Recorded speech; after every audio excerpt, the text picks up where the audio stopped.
bellas personas en YouTube. Les doy la bienvenida a mi canal y me presento.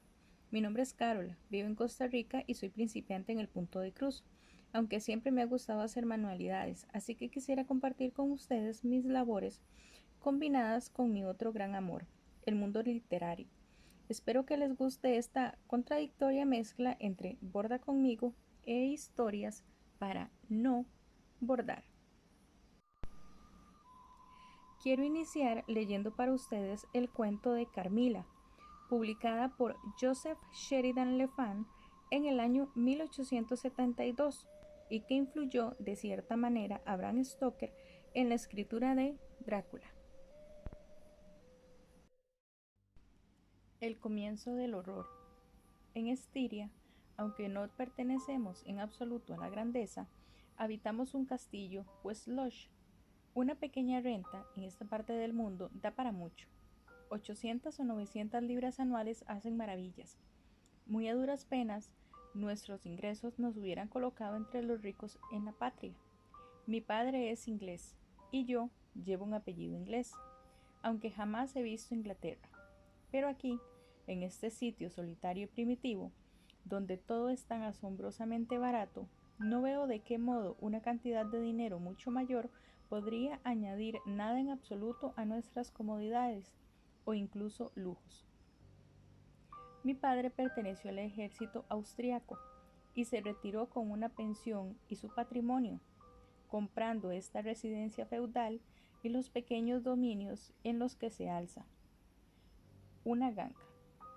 Nada puede ser más pintoresco y solitario. Se yergue sobre una pequeña eminencia en un bosque. El camino, muy viejo y estrecho, pasa frente a su puente levadizo, jamás levantado en mi tiempo, y su foso, provisto de percas, navegado por muchos cisnes. Sobre su superficie flotan hojas de lirios de agua. Sobre todo esto, el Slush muestra su fachada de innumerables ventanas, sus torres y su capilla gótica. El bosque se abre en un claro irregular y muy pintoresco frente a su puerta, y a la derecha un empinado puente gótico permite que la ruta cruce un riachuelo que serpentea en la sombra a través del bosque. He dicho que es un sitio muy solitario. Juzgad si digo la verdad. Mirando desde la puerta de la sala hacia el camino, el bosque en el que se alza nuestro castillo se extiende 15 millas hacia la derecha y 12 hacia la izquierda. El pueblo habitado más cercano se encuentra a unas 7 de vuestras millas inglesas hacia la izquierda. El castillo, habitado más cercano, de alguna relevancia histórica en el viejo, es el del viejo general Spildorf, casi a 20 millas hacia la derecha. He dicho el pueblo habitado más cercano, porque a tan solo 3 millas hacia el oeste, es decir, en dirección al castillo del general Spildorf, hay un pueblo en ruinas, con su curiosa y pequeña iglesia, ahora sin techo, en cuya nave están las tumbas esculpidas de la orgullosa familia Karnstein, ahora extinguida, que en otros tiempos poseyó igualmente un desolado chatú que, en lo más denso del bosque, domina las silenciosas ruinas de la ciudad. Respecto a la causa del abandono de este lugar sorprendente y melancólico, existe una leyenda que contaré en otro momento. Contaré ahora hasta qué punto es minúsculo el grupo formado por los habitantes de nuestro castillo. No incluyo a los criados ni a los subalternos que ocupan habitaciones en las edificaciones anexas al castillo. Escucha y asómbrate. Mi padre, que es el hombre más amable del mundo, pero que está envejeciendo, y yo, que en la época de mi relato tenía solo 19 años, 8 años han pasado desde entonces. Yo y mi padre constituíamos la familia en el castillo. Mi madre, una dama estiria, murió siendo yo niña, pero yo tenía una ama de excelente carácter que había estado conmigo casi diría que desde mi primera infancia. No puedo recordar la época en que su grueso rostro bondadoso no constituía una gran imagen familiar en mi memoria. Era Madame Perrodon, natural de Berna, cuyos cuidados y buen carácter suplieron en parte para mí la ausencia de mi madre, a la que perdí tan pronto, que ni siquiera la recuerdo. Constituía el tercer comensal en nuestra mesa. Había un cuarto, la señorita Lafontaine, una de esas damas a las que vosotros llamáis, según creo, institutrices de educación social. Hablaba francés y alemán, la señorita Perrodon francés y un inglés imperfecto. A ello, mi padre y yo añadíamos el inglés que, en parte para evitar que se convirtiera en una lengua muerta perdida entre nosotros y en parte por motivos patrióticos, hablábamos diariamente. La consecuencia de todo ello era una Babel ante el que los forasteros solían reír y que no trataré en absoluto de reproducir en este relato. Y había además otras 2 o 3 damitas, amigas mías, más o menos de mi misma edad, que eran visitantes ocasionales durante periodos más o menos largos. A veces yo devolvía esas visitas. Este era nuestro medio social habitual, pero, naturalmente, podían producirse visitas de vecinos, que vivían a tan solo 5 o 6 leguas. Mi vida, pese a todo, era más bien solitaria, puedo asegurártelo. Mis gobernantes tenían sobre mí tal control como es posible imaginarse que eran capaces de tener personas tan sensatas sobre una muchacha más bien consentida, a la que su padre permitía actuar a su voluntad prácticamente en todo. El primer acontecimiento de mi existencia que produjo en mi mente una impresión terrible, que, de hecho, jamás se ha borrado, fue uno de los primerísimos incidentes en mi vida que puedo recordar. Habrá gente que lo considere tan trivial que no merece la pena consignarlo aquí. Ya verán ustedes, sin embargo, en su momento, por qué lo menciono. El cuarto de los niños, como lo llamaban, aunque solo era yo la única habitante, era una amplia habitación en el piso superior del castillo, con un techo alto de roble. No debía tener más de 6 años cuando, cierta noche, me desperté y mirando la habitación a mi alrededor desde la cama, no vi a la doncella encargada de aquel cuarto. Tampoco estaba allí mi niñera, y me creí sola.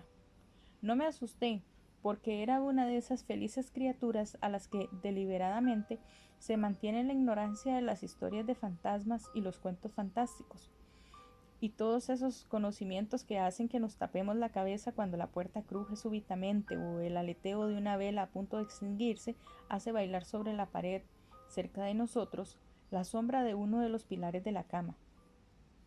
Me sentí molesta y ofendida al encontrarme, según creí, desatendida, y me puse a gemir, como preparación de un robusto estallido de bramidos.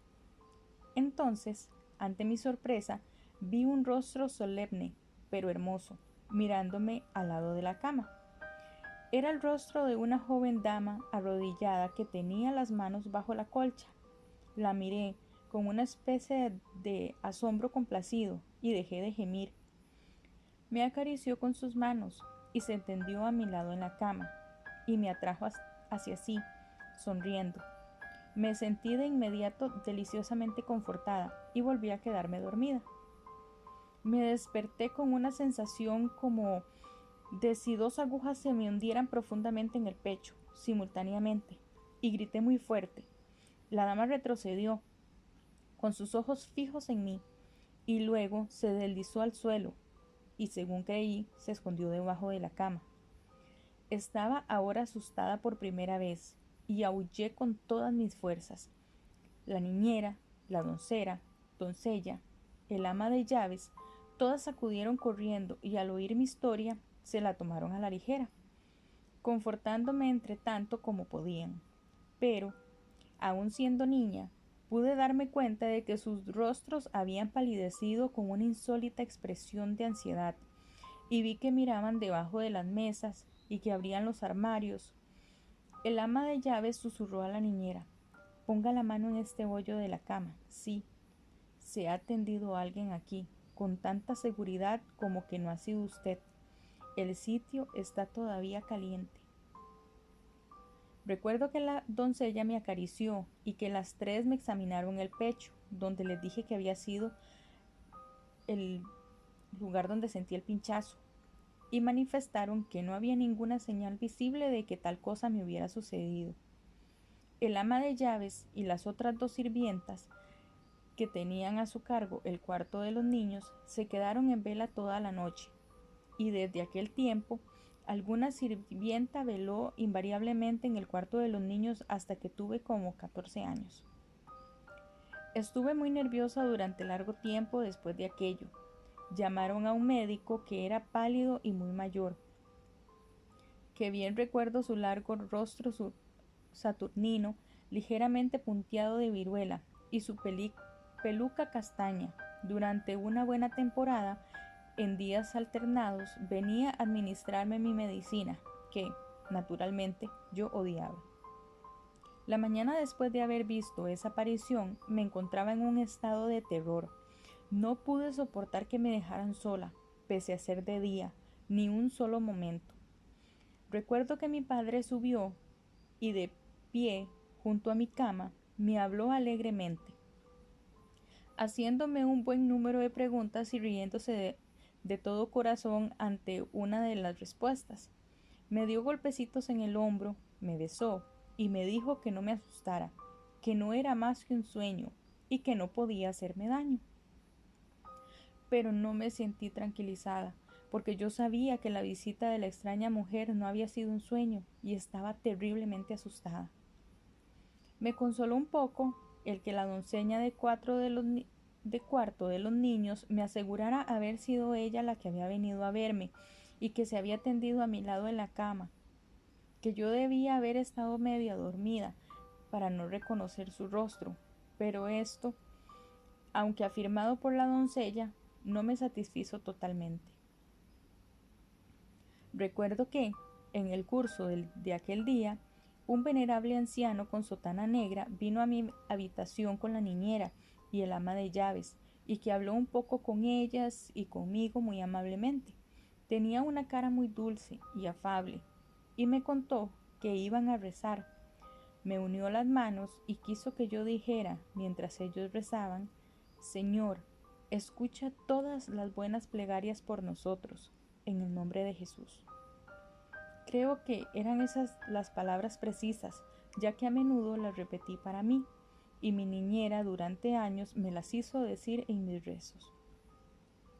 Recuerdo perfectamente el dulce rostro pensativo de aquel anciano de cabello blanco, con su sotana negra, de pie en aquella tosca habitación marrón, de techo alto, rodeado por el vasto mobiliario de la moda de 300 años atrás, y la escasa luz que entraba en aquella atmósfera sombría a través de la pequeña celosía. Se arrodilló, y las tres mujeres con él, y rezó en voz alta, con una voz vehemente y temblorosa, durante lo que me pareció un largo rato. He olvidado toda mi vida anterior a aquel acontecimiento, y algún tiempo posterior me resulta también oscuro, pero las escenas que acabo de describir permanecen vívidas como las imágenes aisladas de la fantasmagórica rodeada de tinieblas.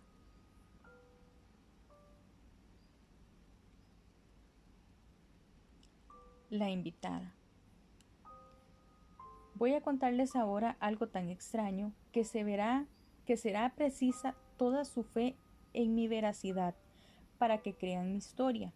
Sin embargo, no tan solo es cierta, sino que es una verdad de la que yo he sido testigo ocular. Era un hermoso atardecer de verano, y mi padre me invitó, como hacía a veces, a un pequeño paseo con él por aquel hermoso mirador del bosque que, como he dicho, había frente al castillo.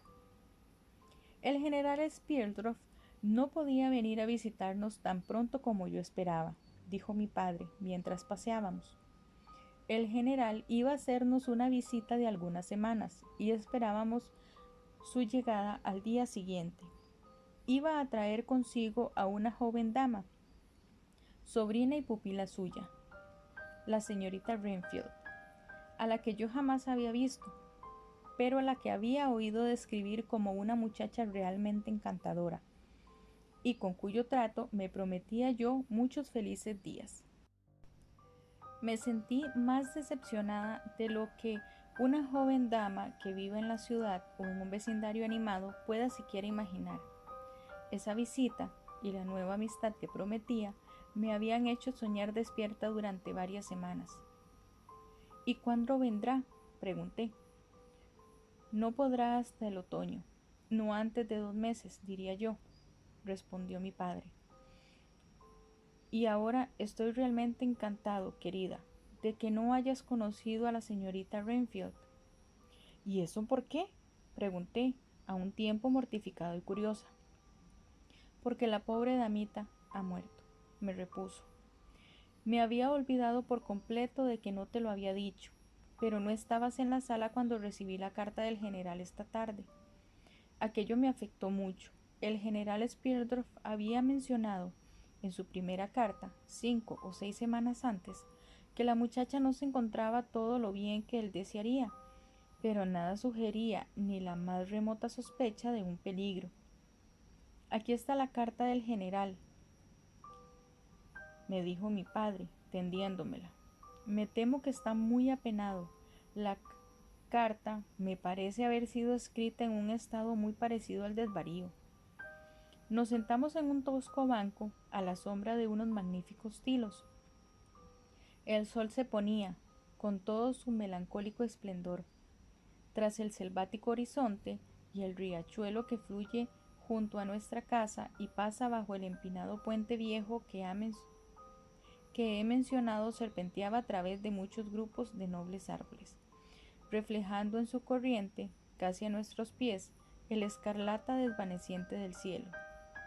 La carta del general Spierdorf era tan extraordinaria, tan vehemente y en algunos puntos tan contradictoria consigo misma que la leí 2 veces, la segunda de ellas en voz alta a mi padre, y seguí viéndome incapaz de comprenderla, como no fuera suponiendo que el dolor le había trastornado la mente. Decía: he perdido a mi amada hija, porque como tal la quería. Durante los últimos días de la enfermedad de mi querida Berta, no pude escribirle. Antes no tenía yo idea de su peligro. La he perdido, y ahora lo sé todo, pero demasiado tarde. Murió en paz, en la paz de la inocencia, y con la gloriosa esperanza de una eternidad de bendición. El diablo que traicionó nuestra ciega hospitalidad lo ha hecho todo. Pensé que recibía en mi casa la inocencia, la alegría, con una compañera encantadora para mi querida Berta. Cielo santo, qué loco he sido. Doy gracias a Dios que mi niña muriera sin la menor sospecha de la causa de sus sufrimientos. Se ha ido sin ni siquiera conjeturar la naturaleza de su mal y la maldita pasión de la gente de toda esta desgracia. Dedicaré lo que me quede de vida para perseguir y aniquilar a un monstruo. Me dicen que puedo esperar el cumplir mi legítimo y piadoso propósito. En este momento apenas tengo un leve destello de luz para guiarme. Maldigo mi arrogante incredulidad, mi despreciable actitud de superioridad, mi ceguera, mi obstinación, todo. Demasiado tarde. Ahora no puedo escribir o hablar concentradamente. Desvarío. En cuanto esté un poco recobrado, pienso dedicarme durante un tiempo a investigar, y eso posiblemente me lleve a Viena. En algún momento, en otoño, dentro de 2 o 3 meses, si sigo vivo, le veré. Es decir, si usted me lo permite. Entonces le contaré todo lo que apenas me atrevo ahora a poner por escrito. Adiós. Rece por mí, mi querido amigo. De este modo terminaba aquella extraña carta. Aunque yo jamás había visto a Berta Renfield, Los ojos se me llenaron de lágrimas ante la súbita noticia. Me sentí muy afectada y también profundamente desilusionada. El sol se había puesto ahora y era el crepúsculo, en el momento en que le devolví a mi padre la carta del general. Era un anochecer dulce y claro, y nos demoramos especulando sobre los posibles significados de las frases violentas e incoherentes que yo acababa de leer. Teníamos que caminar casi una milla para llegar al camino que pasa por delante del castillo, y entonces la luna brillaba espléndidamente. En el puente levadizo nos encontramos a Madame Perrodon y a la señorita La Fontaine, que habían salido con la cabeza descubierta a disfrutar de la exquisita luz lunar. Oímos sus voces parloteando en animado diálogo mientras nos acercábamos. Nos unimos a ellas en el puente levadizo y nos volvimos para admirar con aquellas el hermoso panorama. El claro por el que acabábamos de pasar se abría delante de nosotros. A nuestra izquierda, el estrecho camino serpenteaba debajo de unos grupos de árboles soberbios y se perdía de vista dentro del bosque, allí donde se espesaba. A la derecha, el mismo camino cruza el empinado y pintoresco puente, cerca del cual se yergue una torre en ruinas que, en otro tiempo, guardó aquel paso, y, al otro lado del puente, se alza una abrupta eminencia cubierta de árboles entre cuyas sombras asomaban algunas rocas cubiertas de apiñada hierba gris. Sobre el césped y la tierra baja, una delgada película de bruma se deslizaba como humo, marcando las distancias con un velo transparente, y, aquí y allí, podíamos ver el río relumbrar débilmente a la luz de la luna. No es posible imaginarse una escena más suave y dulce. Las noticias que acababa de recibir la hacían melancólica, pero nada podía turbar su carácter de profunda serenidad y la hechizada gloria y vaguedad del panorama.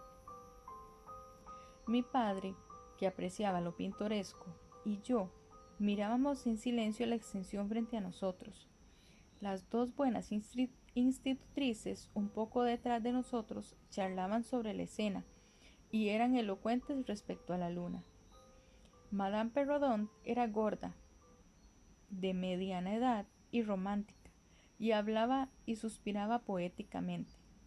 La señorita La Fontaine, como digna hija de su padre, que era un alemán supuestamente psicólogo, metafísico y un tanto místico, declaró al poco que, cuando la luna brillaba con una luz tan intensa, ello indicaba una especial actividad espiritual. El efecto de la luna llena sobre aquella situación de resplandor era múltiple. Actuaba sobre los sueños y actuaba sobre la locura intermitente. Actuaba sobre la gente nerviosa. Tenía maravillosas influencias físicas relacionadas con la vida. La señorita La Fontaine narró que su primo era un piloto de un buque mercante.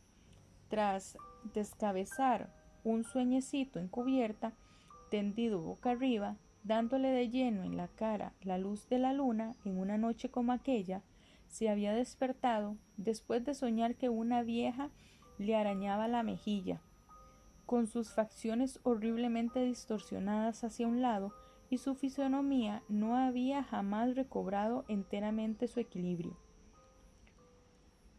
La luna, esta noche, dijo, está llena de influencias astrales y magnéticas. Y vean, si miran hacia atrás, hacia la fachada del castillo, como todas sus ventanas brillan y titilan con el espesor plateado, como si manos invisibles hubieran iluminado las habitaciones para recibir a invitados fantásticos. Existen estados de espíritus indolentes en los que, poco inclinados nosotros mismos a hablar, la charla de otros resulta agradable para nuestros oídos desatentos. Y yo miraba complacida por el retiñir de la conversación de aquellas damas. Esta noche he entrado en uno de mis humores de adormilamiento, dijo mi padre, tras un silencio, y citando a Shakespeare, al que, en aras a la conservación de nuestro inglés solía leer en voz alta, dijo: en verdad no sé por qué estoy tan triste. Esto me cansa. Tú dices que te cansa, mas el cómo me ha dado, ha venido tan solo. He olvidado el resto. Pero siento como si alguna gran desventura pendiera sobre nosotros. Supongo que la afligida carta del pobre general tiene algo que ver con esto. En aquel momento llamó nuestra atención el inusual sonido de las ruedas de un carruaje y muchos cascos de caballo. Parecía acercarse por la elevación del terreno que domina el puente, y pronto el cortejo emergió de aquel punto. Primero cruzaron el puente 2 jinetes, luego vino un carruaje tirado por 4 caballos y detrás cabalgaban 2 hombres. Parecía tratarse del tren de equipaje de alguna persona de rango, y quedamos todos absortos, inmediatamente, contemplando aquel espectáculo infrecuente. Se hizo en unos pocos momentos muchísimo más interesante, ya que, justo cuando el carruaje había llegado al punto más alto del empinado puente, uno de los caballos que iba delante, cobrando miedo, comunicó su pánico a los demás, y, tras una o dos embestidas, todo el tiro rompió en un salvaje galope, y abalanzándose por entre los jinetes que iban delante, se lanzaron con un ruido atronador por el camino, en dirección nuestra, a la velocidad del huracán. La excitación de aquella escena era todavía más penosa por los nítidos y largos chillidos de una voz femenina a través de la ventana del carruaje. Avanzamos todos, llenos de curiosidad y horror, mi padre en silencio, nosotros con distintas exclamaciones de terror. Nuestra ansiedad no duró mucho. Justo antes de alcanzar el puente levadizo del castillo, en el camino por el que venían, se alza, junto a la calzada, un magnífico tilo. Al otro lado se yergue una vieja cruz de piedra, a cuya vista los caballos, que iban ahora en un paso realmente aterrador, se desviaron de tal modo que llevaron la rueda hacia las raíces salientes del árbol. Yo sabía lo que iba a ocurrir. Me tapé los ojos, sin poder mirar, y aparté la cara. En el mismo instante oí un grito de mis 2 amigas que habían avanzado un poco más. La curiosidad me hizo abrir los ojos y vi una escena de total confusión. 2 de los caballos estaban en el suelo. El carruaje se apoyaba sobre un costado, con 2 ruedas girando en el aire. Los hombres estaban ocupados desenganchando los caballos, y una dama, de aire y figura dominadores, había salido del carruaje y parecía inmóvil con las manos enlazadas, llevándose de vez en cuando a los ojos el pañuelo que sostenía entre ellas. Por la puerta del carruaje, ahora abierta, izaban a una joven dama que parecía sin vida. Mi viejo y querido padre se encontraba ya al lado de la dama de más edad, sombrero en mano, indudablemente ofreciéndole su ayuda y el amparo del castillo. La dama parecía no oírle, ni tener ojos más que para la delgada muchacha que estaba siendo tendida sobre la pendiente de la ribera. Me acerqué. La joven dama estaba, aparentemente, conmocionada, pero, indudablemente, no muerta. Mi padre, que se jactaba un poco de tener algo de médico, le había puesto los dedos en la muñeca y aseguraba a la dama que declaraba ser su madre, que la señorita tenía pulso. Aunque débil e irregular, era todavía indudablemente perceptible. La dama juntó las manos y miró hacia arriba, como en un momentáneo transporte de gratitud, pero al instante recayó con esa actitud teatral que, según pienso, es la natural en algunas personas. Era lo que se llamaba una mujer de buena presencia para sus años, y debía haber sido hermosa. Era alta, pero no delgada. Iba vestida de terciopelo negro y se veía un tanto pálida, pero con un rostro de expresión imperiosa, aunque ahora extrañamente agitado. ¿Hubo jamás un ser nacido en este modo para la desgracia?, le oí decir. con las manos juntas mientras me acercaba. Aquí estoy, en un viaje de vida o muerte, en cuyo curso la pérdida de una hora puede significar la pérdida de todo.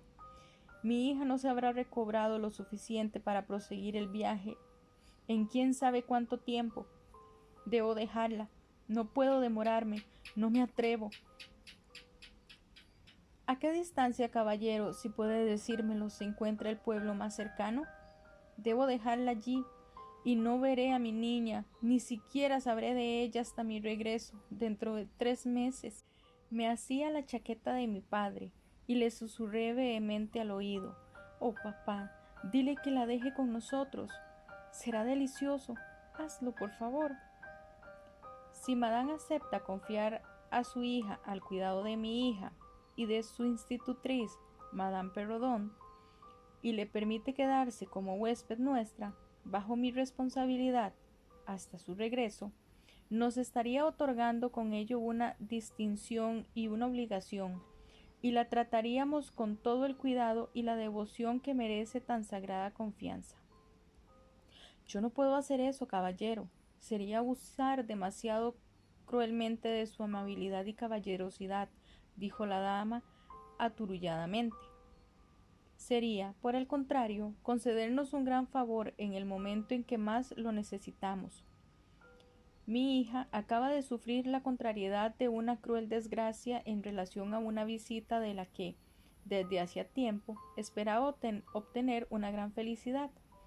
Si confía a esta joven dama a nuestro cuidado, será su mejor consuelo. El pueblo más cercano en su ruta está lejos y no posee ningún hospedaje donde pueda pensar en dejar a su hija. No puede dejar que prosiga su viaje durante un largo trayecto sin ponerla en peligro. Si, como dice, no puede suspender su viaje, debe usted separarse de ella esta noche, y en ningún sitio podrá hacerlo con mayores y más honestas garantías de cuidados y ternura que aquí. Había algo tan distinguido en el aire y apariencia de aquella dama, algo incluso tan imponente, y en sus modales tan fascinante, como para impresionar a cualquiera, dejando totalmente de lado la suntuosidad de su tren con la convicción de que era una persona de importancia. Por entonces, el carruaje ya había sido vuelto a colocar en su posición correcta, y los caballos, ya completamente calmados, estaban de nuevo enganchados. La dama arrojó sobre su hija una mirada que me pareció no ser todo lo afectuosa que hubiera podido preverse en base al comienzo de aquella escena. Luego le hizo a mi padre una breve seña con la cabeza y se apartó con él unos pasos, donde no pudieran ser oídos, y le habló con expresión rígida y severa, en nada semejante a aquella con la que había hablado hasta entonces. Yo estaba llena de asombro de que mi padre pareciera no percibir el cambio, y también tenía una indecible curiosidad por averiguar qué podría estar diciéndole, casi al oído, con tanta vehemencia y velocidad. 2 o 3 minutos como mucho, según creo, se mantuvo en aquella ocupación. Luego se volvió y en unos pocos pasos llegó a donde yacía su hija, asistida por Madame Perrodon. Se arrodilló un momento junto a ella y le susurró al oído, según supuso Madame, una breve bendición. Luego, tras besarla apresuradamente, volvió a subir al carruaje y cerró la puerta. Los lacayos, con espléndidas libreas, se subieron detrás de un salto, y los jinetes delanteros espolearon a sus bestias. Los postillones hicieron chasquear sus látigos. Los caballos rompieron súbitamente en un brioso trote que amenazaba con no tardar en volver a convertirse en un galope, y el carruaje avanzó velozmente, seguido al mismo ritmo rápido por los 2 jinetes de retaguardia.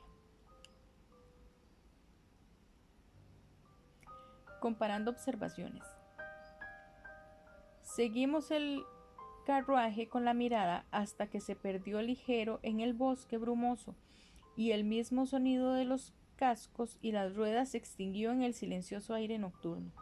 No quedaba, para asegurarnos de que la aventura no había sido una ilusión de un momento, más que la joven dama, que, precisamente en aquel momento, abría los ojos. Yo no pude verlo, porque tenía el rostro apartado de mí, pero levantó la cabeza mirando, evidentemente, a su alrededor, y oí una voz muy dulce preguntar quejumbrosamente: ¿Dónde está mi mamá? Nuestra buena Madame Perrodon le respondió con ternura y añadió algunas afirmaciones confortadoras. Luego la oí preguntar: ¿Dónde estoy? ¿Cuál es este sitio? Y después dijo: No veo el carruaje. ¿Y Matska? ¿Dónde está? Madame le respondió todas las preguntas en la medida en que las entendía, y gradualmente la joven dama fue recordando cómo se había producido el percance, y le encantó saber que nadie, ni dentro del carruaje ni entre la servidumbre, estaba herido, y, al enterarse de que su madre la había dejado allí hasta su regreso, al cabo de unos 3 meses, se echó a llorar. Yo iba a añadir mis consuelos a los de Madame Perrodon, cuando la señorita La Fontaine me puso la mano sobre el brazo diciendo: No se acerque, una sola persona a un tiempo es lo máximo de con quien puede conversar. La más mínima excitación podría ahora abrumarla. En cuanto estuviera confortablemente instalada en la cama, pensé, correría a su habitación a verla. Mi padre, entre tanto, había enviado un sirviente a caballo a buscar al médico, que vivía a unas 2 leguas, y estaba siendo preparado un dormitorio para acoger a la joven dama. Ahora, la forastera se puso en pie, y apoyándose en el brazo de Madame, caminó lentamente sobre el puente levadizo y cruzó la puerta del castillo. La servidumbre esperaba en el vestíbulo para recibirla y fue conducida inmediatamente a su habitación. La sala en la que habitualmente nos instalábamos, usándola de saloncito, tenía 4 ventanas que, por encima del foso y del puente levadizo, miraban al panorama boscoso que antes he descrito. Tienen un viejo mobiliario de roble, con grandes piezas de mobiliario talladas, y las sillas están tapizadas con terciopelo de Utrecht de color escarlata. Las paredes están cubiertas por tapicerías y enmarcadas por grandes franjas doradas. Las figuras son de tamaño natural, llevaban atuendos antiguos y muy curiosos, y los temas representados son de caza, cetrería y generalmente festivos. No es demasiado imponente para que se esté sumamente cómodo. Allí tomábamos el té, porque, con su habitual inclinación patriótica, mi padre insistía en que el brebaje nacional hiciera regularmente su aparición junto con el café y el chocolate. Allí nos instalamos aquella noche y, con las velas encendidas, hablamos de la aventura de la noche. Madame Perrodon y la señorita La Fontaine formaban parte de nuestro grupo.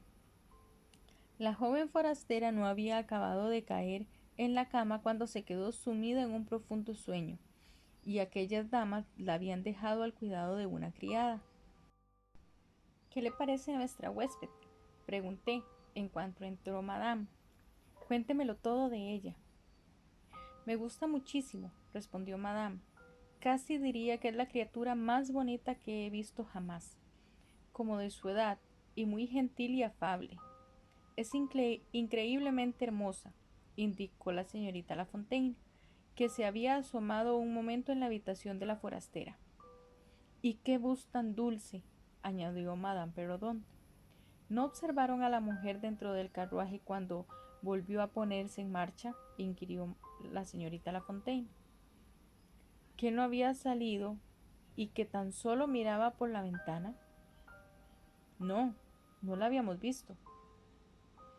Entonces describió a una horrenda mujer negruzca con una especie de turbante de colores en la cabeza, que miraba todo el tiempo por la ventana del carruaje haciendo gestos y muecas de irrisión hacia las damas, con los ojos brillantes y los globos oculares grandes y blancos, y los dientes apretados como si estuviera enfurecida.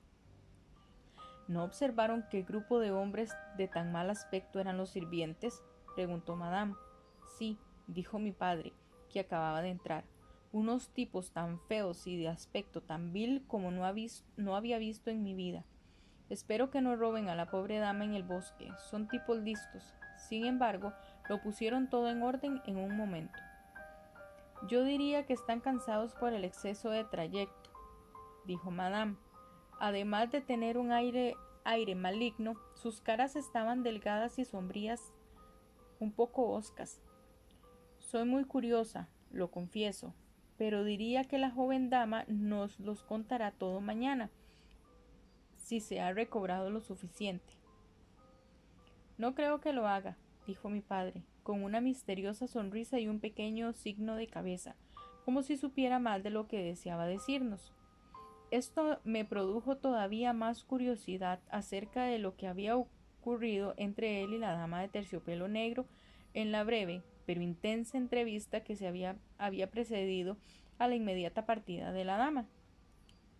Apenas estuvimos solos, le supliqué que me lo contara todo. Mi padre no necesitaba que le apremiaran demasiado. No hay ninguna razón especial por la que no deba contártelo, me expresó su resistencia a molestarnos con el cuidado de su hija, diciendo que era de salud delicada y nerviosa, aunque no sujeta a ninguna clase de ataque. Dijo esto por propia iniciativa, ni a ilusiones, ya que, de hecho, está perfectamente cuerda. Es realmente curioso decir todo esto, incidí. Era realmente innecesario. De cualquier modo, dicho fue, dijo él, riendo, y, puesto que desea saber todo lo que ocurrió, que, a decir verdad, fue muy poco, voy a contártelo. Dijo entonces, estoy haciendo un largo viaje de importancia vital, subrayó la palabra, rápido y secreto. Volveré a por mi hija dentro de 3 meses. Entre tanto, ella guardará silencio acerca de quiénes somos, de dónde venimos y por qué viajamos. Eso fue todo lo que dijo. Hablaba un francés muy puro. Cuando dijo la palabra secreto, se detuvo unos segundos y me miró severamente con sus ojos fijos en los míos. Imagino que le da mucha importancia a eso. Ya viste lo aprisa que se fue. Espero no haber hecho una auténtica estupidez al asumir la responsabilidad de esta joven dama. En cuanto a mí, estaba encantada. Anhelaba verla y hablarle. Esperaba tan solo a que el médico me diera permiso para ello.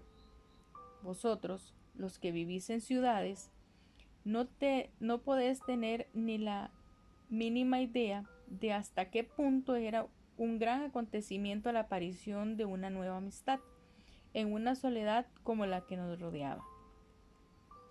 El médico no llegó hasta cerca de la 1, pero me hubiera sido tan imposible haberme ido a la cama como alcanzar a pie el carruaje en el que la princesa de terciopelo negro se había marchado. Cuando el médico bajó al saloncito fue para dar un informe muy favorable de la paciente. Estaba en aquel momento despierta. Su pulso era absolutamente normal y se encontraba, en apariencia, perfectamente. No había sufrido ninguna herida y la pequeña conmoción nerviosa había desaparecido casi sin dejar huella.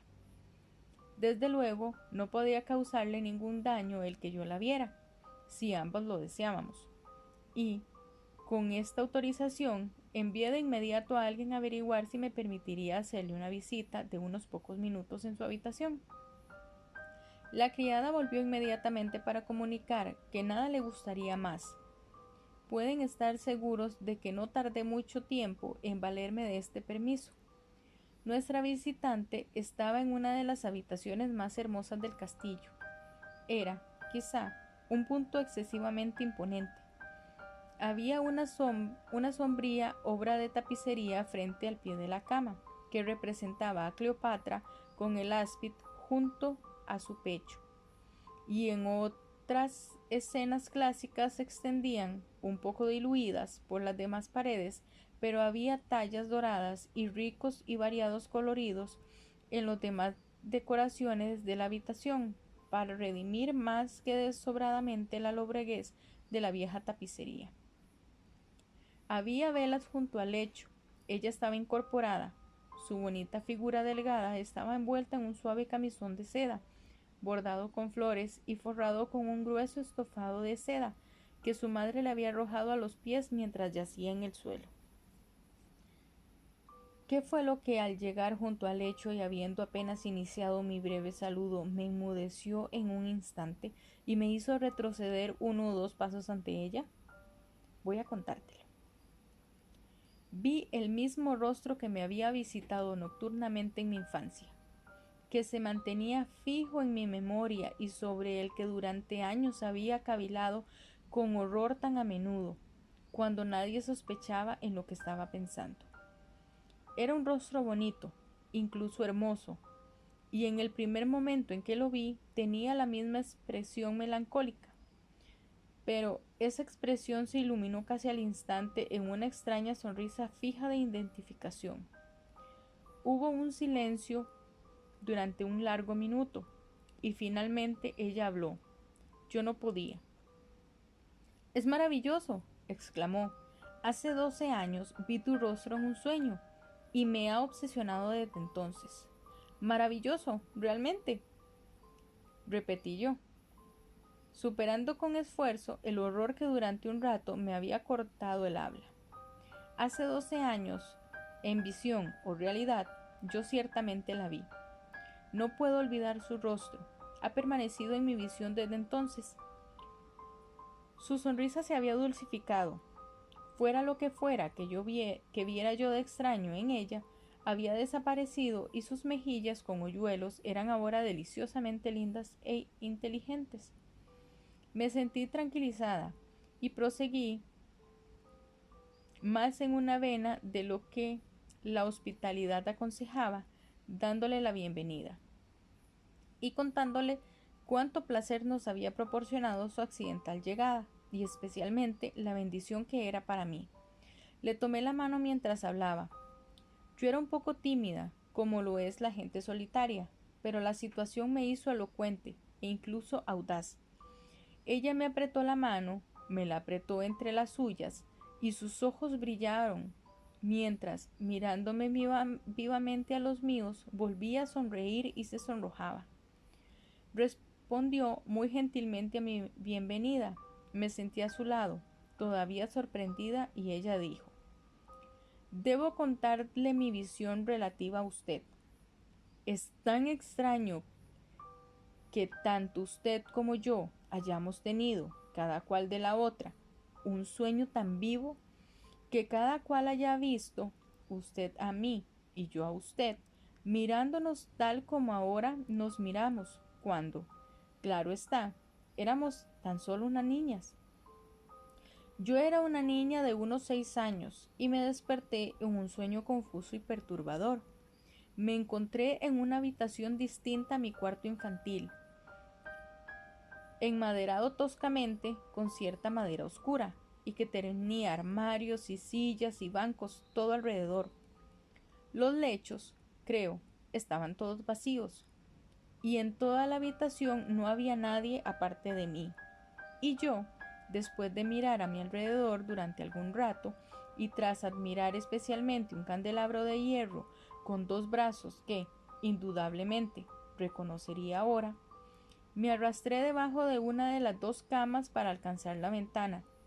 Cuando me levanté de debajo de la cama, oí gritar a alguien y levantando la mirada, cuando estaba todavía de rodillas, la vi a usted, sin duda alguna usted, tal como la veo ahora, una joven y hermosa dama, con cabellos de oro y grandes ojos azules, y unos labios, tus labios, tú, tal como estás ahora. Tus miradas me fascinaron. Me encaramé a la cama y te rodeé con mis brazos y creo que ambas nos quedamos dormidas. Me despertó un grito. Tú estabas incorporada gritando. Yo me asusté y me deslicé al suelo y me pareció perder el conocimiento durante unos momentos. Y cuando volví en mí, volví a estar en mi cuarto, en mi casa. Jamás he vuelto a olvidar tu cara. No podría engañarme el parecido. Tú eres la dama que yo vi.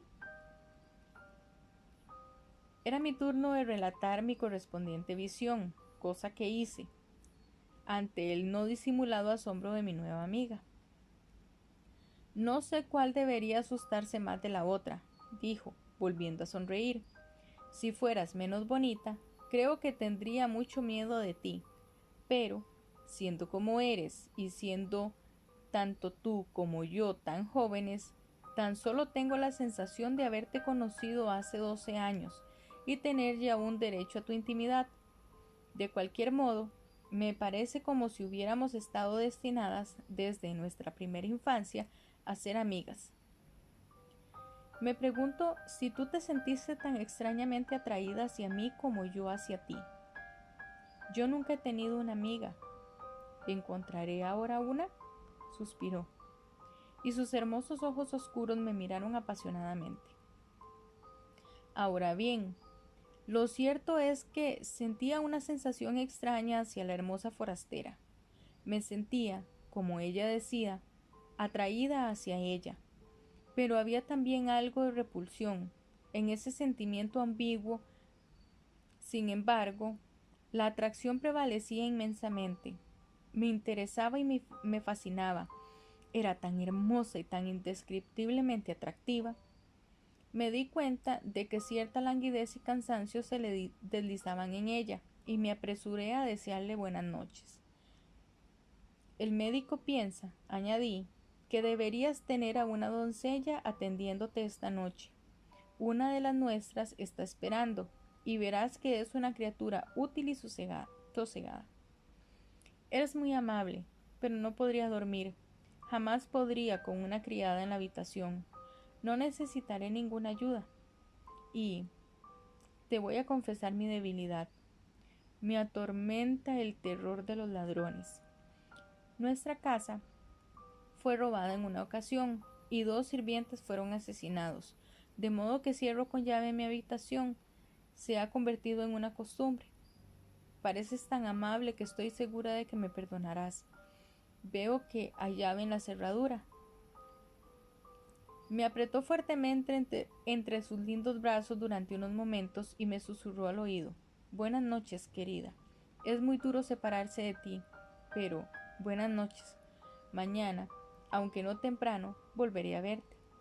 Se dejó caer sobre la almohada con un suspiro y sus bonitos ojos me siguieron con una mirada amorosa y melancólica. Y volvió a murmurar: Buenas noches, querida amiga. La joven siente simpatía e incluso ama por impulso. Yo me sentía halagada por la evidente, aunque todavía inmerecida, ternura que sentía por mí. Me gustaba la confianza con que me había acogido de inmediato. Ella estaba decidida a que fuéramos amigas muy íntimas. Llegó el día siguiente y volvimos a vernos. Yo estaba encantada con mi compañera y lo estaba en muchos sentidos. Su aspecto no perdía nada a la luz del día. Era indudablemente la criatura más hermosa que yo hubiera visto jamás, y el desagradable recuerdo del rostro que se me había presentado en mi sueño infantil había perdido el efecto de la primera e inesperada identificación. Ella me confesó que había sufrido una impresión similar al verme, y precisamente la misma tenue antipatía que se había mezclado en mí con mi admiración por ella. Ahora reíamos juntas de nuestros momentáneos terrores.